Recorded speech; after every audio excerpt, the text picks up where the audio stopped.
Pila ka mga individual nga gitawag ang ilang grupo nga nagpakabanang katawhan sa Northern Mindanao nagkatapok sa Gaston Park sa Cagayan de Oro City aron ipadayag ang ilang pagbabag sa pagtukod og EDCA site sa Lumbia Air Base ingon man Naval Base sa Taguluan, Misamis Oriental.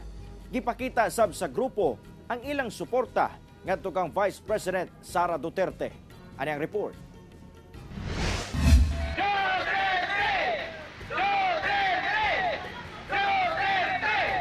Kini ang singgit sa 200 kapin ka mga individual nga nagkatapok sa Gaston Park sa Cagayan de Oro City adlawng Sabado aron ipanawagan sa gobyerno ang ilang mga advokasya tumong sa ilang panagtapok ang pagbabag nila sa impeachment complaints batok kang Vice President Sara Duterte.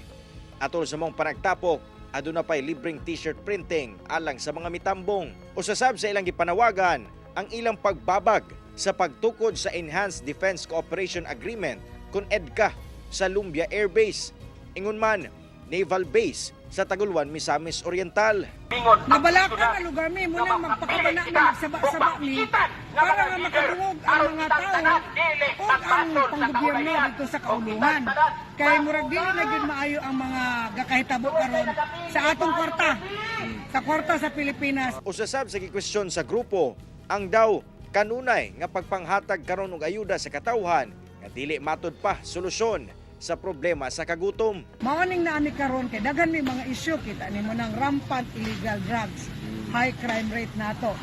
Naipangutana, silent martial law na ba? Karon laraw sa grupo nga magpadayon pa ang ilang mga panagtapok. Apan ila sa kuno lihukon ang mga papel sama sa permit aron makapadayon sa ilang aktibidad. Cyril Chavez, One Mindanao.